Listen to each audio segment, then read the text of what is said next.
Bersama Anda, Francisco Don Asiano mengawali Kompas siang hari ini. Saudara Presiden Joko Widodo mencopot sementara Firly Bahuri dari jabatan Ketua KPK. Firly pun melawan status tersangka dirinya oleh polisi lewat pra-peradilan. Presiden Joko Widodo telah memberhentikan Firly Bahuri dari jabatannya sebagai Ketua KPK. Pemberhentian tertuang dalam Kepres nomor 116 tanggal 24 November 2023. Dalam Kepres yang sama, Presiden menetapkan Nawawi Pomolango sebagai Ketua Sementara KPK.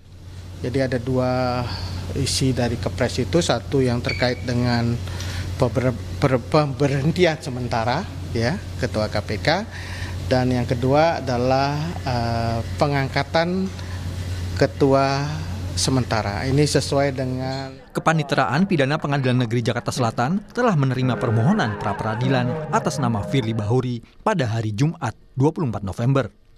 Pengajuan pra-peradilan Firly disebut sebagai upaya perlawanan hukum atas penetapan tersangka dirinya yang diklaim banyak kejanggalan dalam proses penyidikan.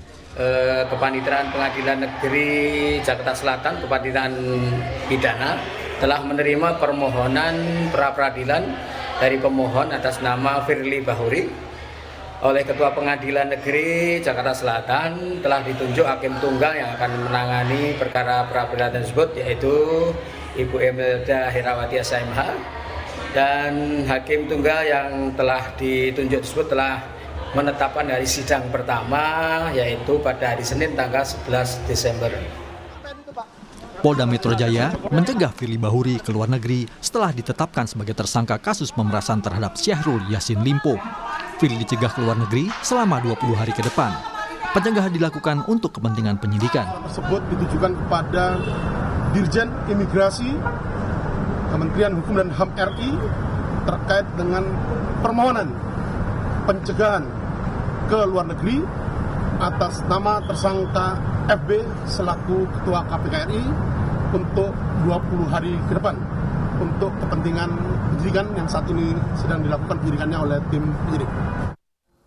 Polisi akhirnya menetapkan Ketua Komisi Pemberantasan Korupsi Firly Bahuri sebagai tersangka kasus dugaan korupsi berupa pemerasan terhadap mantan Menteri Pertanian Syahrul Yassin Limpo. Sejumlah barang bukti sudah disita penyidik, diantaranya dokumen transaksi valuta asing senilai 7,4 miliar rupiah. Dalam program Kompas Petang, kuasa hukum Firly Bahuri mengaku kaget dengan penetapan Firly Bahuri dan menilai status tersangka itu terkesan dipaksakan. Terkait dengan materi pemerasan, gratifikasi, penerimaan hadiah atau apapun lah ya, masih sebatas pertanyaan-pertanyaan yang sifatnya normatif. Tiba-tiba semalam kami dikagetkan dengan penetapan beliau sebagai tersangka gitu. Ada apa? Sementara kediaman Firly yang ada di perumahan Villa Galaksi Kelurahan Jagastia, Kota Bekasi dijaga ketat Brimob.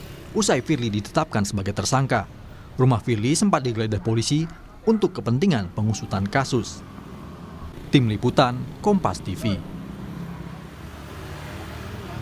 Untuk mengetahui penanganan kasus dugaan pemerasan Firly Bahuri ini, kita sudah terhubung dengan jurnalis Kompas TV, Tifal Solesa di Polda Metro Jaya.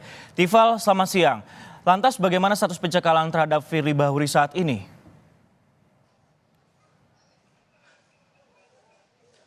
Iya, ini juga yang sebetulnya masih kami tunggu tindak lanjut yang sudah dilakukan oleh Direktorat Jenderal Imigrasi Kementerian Hukum dan HAM setelah permohonan pencegahan bepergian ke luar negeri terhadap Firly Bahuri ini dilayangkan oleh Direktorat Reserse Kriminal Khusus Polda Metro Jaya. Kemarin Direktur Reserse Kriminal Khusus Polda Metro Jaya Kombes Ade Safri Simanjuntak menyatakan bahwa permohonan pencegahan sudah dilayangkan kemarin pada hari Jumat 24 November 2023 dan dimohonkan pencegahan berlaku selama 20 hari ke depan dengan harapan ini bisa mempermudah proses penyidikan terhadap Firly Bahuri yang statusnya sekarang sudah menjadi tersangka untuk kasus pemerasan terhadap mantan Menteri Pertanian Syahrul Yassin Limpo. Nah, untuk pergerakan kasus juga masih terus dijalankan penyidikannya sampai dengan saat ini. Bahkan ada rencana untuk minggu depan bakal diperiksa para pimpinan di jajaran Komisi Pemberantasan Korupsi ini sebagai saksi untuk menggali lagi keterangan lebih banyak, memperdalam lagi penyidikan dari kasus pemerasan ini yang dialami atau yang dilaporkan pertama kali oleh Syahrul Yassin Limpo. Syahrul beberapa kali sudah dijalani pemeriksaan selaku terlapor atau pelapor dalam kasus ini, dan juga Firly Bahuri juga sudah menjalani masa pemeriksaan sebelum proses penyidikan ini ditetapkan begitu oleh pihak Polda Metro Jaya, dan sampai dengan sekarang kami juga masih menantikan apakah ada penjadwalan khusus untuk Firly Bahuri menjalani proses pemeriksaan dengan status barunya saat ini sebagai tersangka dalam kasus pemerasan. Hal lainnya juga, Sisko, yang kami cermati sampai dengan saat ini atau yang saya cermati untuk penyidikan kasus ini adalah terkait dengan penahanan. Kita paham bahwa dalam jerat pidana yang dialamatkan kepada Firly Bahuri ini tertuang di pasal yang termuat dalam Undang-Undang Tindak Pidana Korupsi, bahkan jerat pidananya adalah maksimal seumur hidup. Apakah kemudian dari pihak kepolisian akan melakukan penahanan atau tidak? Kombes Ade Safri Simanjuntak juga menyampaikan bahwa soal penahanan ini sepenuhnya akan menjadi kewenangan dari penyidik apakah diperlukan atau tidak. Tapi kalau kita melihat lagi aturan dalam Kitab Undang-Undang Hukum Acara Pidana, peluang itu tetap ada bergantung pada penilaian objektif dan subjektif yang dipakai oleh penyidik. Penilaian objektif kalau kita ingat lagi itu sudah tertuang dalam pasal 21 ayat 4 Kitab Undang-Undang Hukum Acara Pidana bahwa ada peluang bagi tersangka yang memiliki jerat atau ancaman pidana minimal atau setidak-tidaknya 5 tahun penjara untuk dilakukan proses penahanan.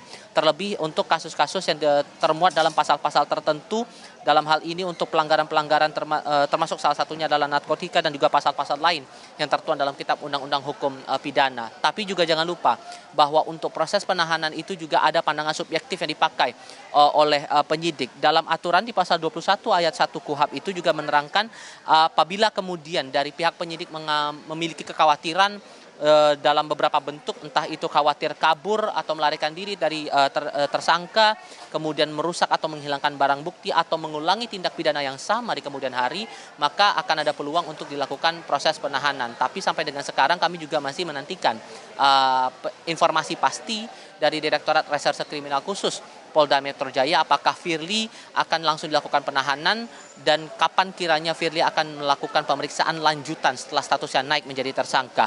Perlu diingat bahwa untuk Firly Bahuri ini dijerat dengan pasal 12E kecil dan juga pasal 12B besar atau pasal 11 Undang-Undang Tindak Pidana Korupsi dengan pasal pengait adalah pasal 65 Kitab Undang-Undang Hukum Pidana. Diterangkan di situ di pasal 12 huruf E kecil bahwa pegawai negeri atau penyelenggara negara yang dengan maksud menguntungkan diri sendiri atau orang lain secara melawan hukum atau dengan menyalahgunakan kekuasaannya memaksa seseorang memberikan sesuatu, membayar atau menerima pembayaran dengan potongan atau untuk mengerjakan sesuatu bagi dirinya sendiri. Nah, pidananya termuat di pasal 12 huruf B besar dengan ancaman pidananya bervariasi, mulai dari rentang 4 sampai 20 tahun kurungan penjara atau maksimal seumur hidup, ditambah dengan pidana denda dari rentang 200 juta rupiah sampai 1 miliar rupiah. Sisko. Ya, tentunya ini menarik Tifal dan juga saudara, karena kita mengetahui juga tadi penyidik ada objektifnya dan juga subjektifnya, takut untuk kehilangan barang bukti ataupun kabur melarikan diri. Namun dari pihak Polda Metro Jaya setidaknya sudah mengajukan untuk melakukan pencegahan terhadap Dirjen Imigrasi. Kami akan menantikan perkembangan Tifal. Terima kasih atas informasinya dari Polda Metro Jaya.